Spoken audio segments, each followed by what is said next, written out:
Namaste. Myself Rahul Mishra. This story of mine will motivate your life. Geeta is Easy presents Swadesh.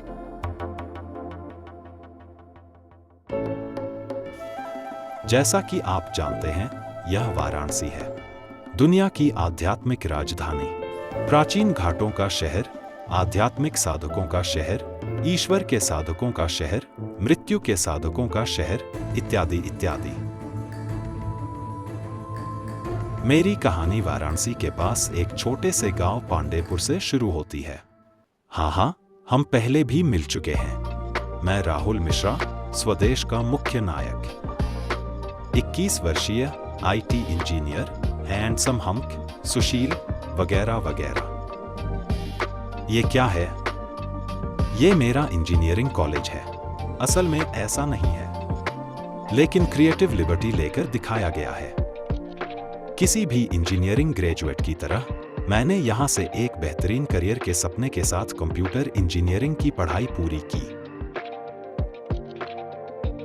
ये हैं सुब्बू चाचा। उनकी सिफारिश पर मुझे तुरंत बेंगलुरु में नौकरी मिल गई। आई लव सुब्बू चाचा। फिर से वही सवाल, ये क्या है? जवाब है, मैं बेंगलुरु आ गया। बेंगलुरु में आपका स्वागत है। और इस तरह राहुल मिश्रा के ऑफिस का पहला दिन है। बस आनंद ही आनंद हर तरफ। आजकल पाँव जमीन पर नहीं पड़ते मेरे, बस यही गाने की तरह। एक सप्ताह बीत चुका है और मैं अभी भी गाना गा रहा हूं।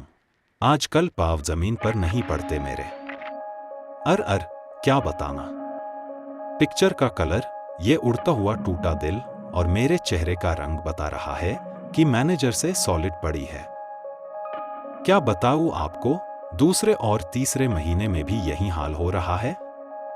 सूट पहना हुआ मैनेजर नहीं, मैनेजर का मैनेजर है। आक्रमण सब जगह से चालू है। बधाई हो, 6 महीने में मेरा प्रमोशन हो गया।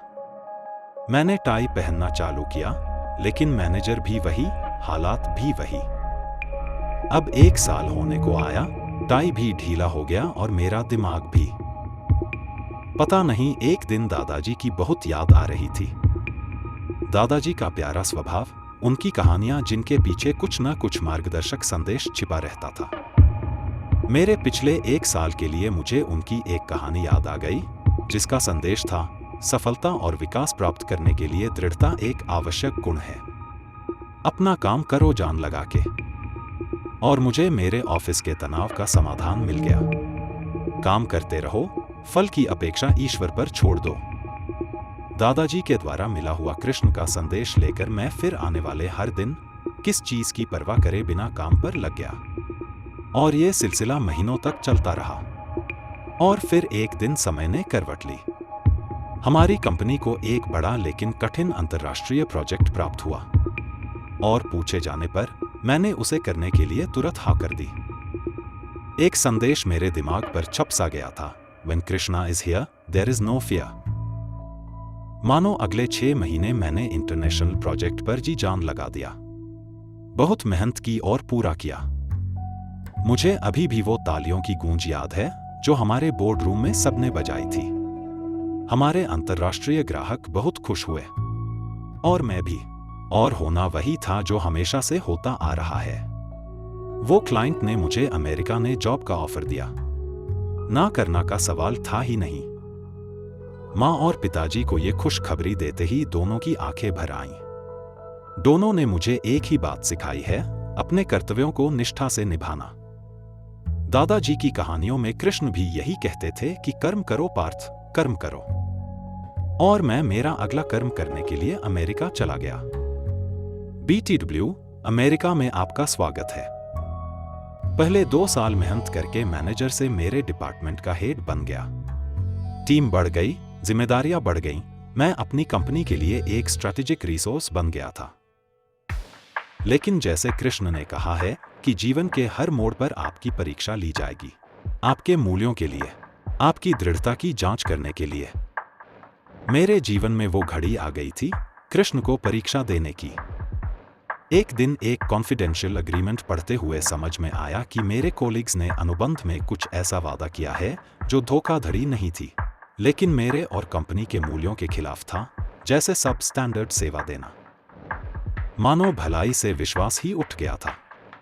कोलीग्स की शिकायत करो तो बंधु भाव को जख्म होती है और क्लाइंट को बताओ कंपनी का नुकसान। मेरी परीक्षा बहुत कठिन थी, लेकिन मेरा निर्णय हो चुका था। पूरी जांच करने के बाद मैंने मेरी रिपोर्ट बोर्ड ऑफ डायरेक्टर्स के सामने पेश की और ऐसा बताया कि कंपनी के मूल्यों के खिलाफ हमारे ही लोगों ने काम किया है। ग्राहक बहुत बड़ा था और कंपनी के लिए बहुत पुराना था। क्लाइंट को बताना मुश्किल था, इसलिए मुझे शांति रखने के लिए कहा गया। लेकिन मुझे ये मंजूर नहीं था, क्योंकि कहानियों वाले कृष्ण ने मुझे बताया था कि ईमानदारी सच्चाई में निहित है। कृष्ण सच्चाई से जीने को प्रोत्साहित करते हैं, क्योंकि सत्य व्यक्ति को परमात्मा के साथ जोड़ता है और कार्यों और विचारों में सद्भाव को बढ़ावा देता है। मैंने बताया वैसे मेरा निर्णय हो चुका था कि मेरे मूल्यों के साथ छेड़छाड़ नहीं करूंगा। जैसे कृष्णा ने परीक्षा के बारे में बात की है, वैसे उसके साथ ये भी बताया है कि आपके हर परीक्षा में मैं आपके साथ खड़ा रहूंगा। वादे का अटल कहानियां वाला कृष्ण अब कह रहा था, अपना कर्तव्य निभाना। भक्ति और निस्वार्थ भाव से धर्म, जिसमें अपने देश की सेवा और रक्षा करना शामिल है। व्यक्तिगत लाभ की चिंता किए बिना समाज और राष्ट्र के कल्याण के लिए कार्य करना सच्ची धार्मिकता और सत्यनिष्ठा को दर्शाता है। और मेरे मन में अच्छे विचार लिए मैं भारत आ गया, मैं स्वदेश आ गया। स्वागत नहीं करोगे हमारा? कहानी वाले कृष्णा ने एक बात कही थी कि युवाओं के लिए राष्ट्र निर्माण में निस्वार्थ सेवा की अपार संभावनाएं हैं। मुझे मेरा मिशन मिल गया था। वाराणसी में मैंने बच्चे और युवाओं को कंप्यूटर कोडिंग फ्री में पढ़ाना चालू किया। देखते देखते मेरे साथ और भी दोस्त जुड़ गए। सिर्फ 12 महीनों में हमने 22 स्कूलों में पढ़ाना चालू कर दिया था। कहानियों वाले कृष्ण के आशीर्वाद से सब कुछ अच्छा चल रहा था, सही चल रहा था। लगभग 2 साल पूरे हो गए थे और एक दिन मेरे ही कॉलेज का एक नौजवान मेरे पास उसका लैपटॉप लेकर आ गया। लैपटॉप पर उसने अपने ही कॉलेज के लिए फीस कलेक्शन ऑटोमेशन का प्रोजेक्ट दिखाया। पूरे आधे घंटे वो बात करता रहा और मैं उसके कौशल की प्रशंसा करता गया। मेहनत रंग लाई और खूब रंग लाई। समय था ये खुशी मंदिर वाले कृष्ण के साथ बांटने का। बगल वाले मंदिर में मैं श्री कृष्ण की मूर्ति को मेरा सप्रेम वंदन अर्पण किया और कुछ ही क्षणों में एक सुनहरा प्रकाश मंदिर में छा गया। आंखें खोलकर देखा तो कहानियों वाला कृष्ण सामने खड़ा था। हाँ, सच्चे कृष्ण भगवान सामने प्रकट हुए थे। जो व्यक्ति अपने कर्तव्य का पालन करते हुए देश और समाज के हित में कार्य करता है, वो मात्र स्वधर्म का पालन करता है। ऐसे कर्म मुझे प्रिय है और सच्ची भक्ति है। ऐसा कहकर सच्चे वाले कृष्ण ने मुझे गले लगा लिया। मेरा जीवन मानो सार्थक हो गया। स्वदेश की ये कहानी आपको बस यही कहना चाहती है कि अपने देश में ही खुशी का भंडार है। मेरी वाराणसी है, मेरे कृष्ण है, मेरे कृष्ण का मार्गदर्शन है। कृष्ण आपको भी मिलेंगे, बस सच्चे मन से कर्म करते रहो और उनकी भक्ति करते रहो।